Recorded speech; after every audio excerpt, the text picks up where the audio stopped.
ಅವ್ರ ಜಾಗ ಬೇರೆ ಇದೆ. ಅವ್ರ ಜಾಗ ಅಲ್ಲಿ ಇಲ್ಲಪ್ಪ. ಗೋಸಾಯ ಮಾಡಿದವ್ರು ಯಾವ್ದು ಇಲ್ಲ ಸುಮ್ಮನೆ ಇದೇ ನಂಬರ್ ಹಾಕ್ಬಿಟ್ಟಿದ್ದಾರೆ ಅಲ್ಲಿ.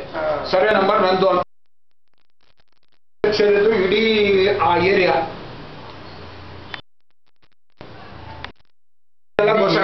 ವ್ಯವಸಾಯ ಮಟ್ಟದ್ದು ಅದರಲ್ಲಿ ಐಚಗುಡಿ ಅದು ಬೆಟ್ಟ ಗಿಟ್ಟ ಆಯ್ತಲ್ಲ ಅವೆಲ್ಲ ಗೋಸಾಯ ಮಟ್ಟಕ್ಕೆ ಮಾರಾಟ ಆಗೋಗೈತೆ. ಇವಾಗ ನನ್ನ ಫ್ರೆಂಡ್ ನೆನ್ನೆಲ್ಲ ಬಂದಿದ್ರು, ಅವ್ರದ್ದು ಆಗೈತೆ. ಅವರು 92 ಇದೆ ಕಾರ್ನರ್ದು, ಅವ್ರದ್ದು 24 ಲಕ್ಷಕ್ಕೆ ಅವ್ರು ತಗೊಂಡ್ರು.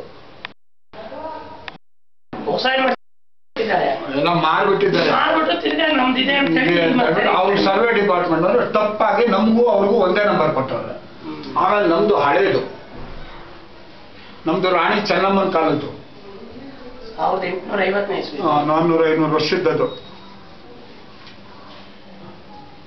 ಅದು ತಾಮ್ರ ಲಿಪಿ.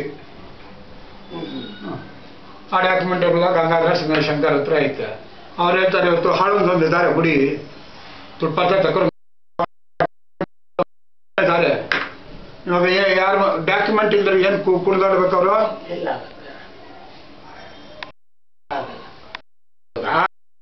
ಒಂದು 25 ಲಕ್ಷ ಕೋಟಿಗೆ ಆಗುವಂತ ಆಸ್ತಿನ ಹಾಳಾಗೋಗ್ಲಿ ಅಂತ ಹೇಳ್ತಾರಲ್ಲ, ಅವ್ರಿಗೆ ಏನ್ ಹೇಳೋದು? ಅದಕ್ಕೆ ಜವಾಬ್ದಾರಿ. ಅಲ್ಗೋ ಶ್ರೀಧರ್ಗೆ ಎಷ್ಟು ಸಾರಿ ನಾನು ಫೋನ್ ಮಾಡ್ತೀನಿ, ಯಾರು ಏನೇ ಆಗಲಿ ನೀನು ಇದ್ದಿದ್ಯಾ ಮಾಡು. ಎಲ್ಲ ಏನೇನೋ ಆಯ್ತಪ್ಪ, ಕಸ ಪಸ ಐತೆ. ಅದು 1902ನೇ ಇಸ್ವಿಗೆ ಡಾಕ್ಯುಮೆಂಟ್. ಅದು ಯಾವುದು ಛತ್ರ, ಖಂಡಪ್ಪ ಅವ್ರ ಛತ್ರ 1902ನೇ ಇಸ್ವಿಯಲ್ಲಿ ಇಲ್ಲಿ ಬಂದಂತ ಭಕ್ತಾದಿಗಳಿಗೆ ಅವ್ರಿಗೆ ಇವ್ರಿಗೆ ಇದ್ರಲ್ಲಿ ಬರ್ತಕ್ಕಂಥ ಔಷಧಿನ ವಿನಿಯೋಗಿಸ್ಬೇಕು ಅಂತ ಡಾಕ್ಯುಮೆಂಟ್ ಇರೋದದು. ಅದೆಲ್ಲ ನಿಮಗೆ ಗೊತ್ತಿಲ್ಲ ಕಥೆಗಳು.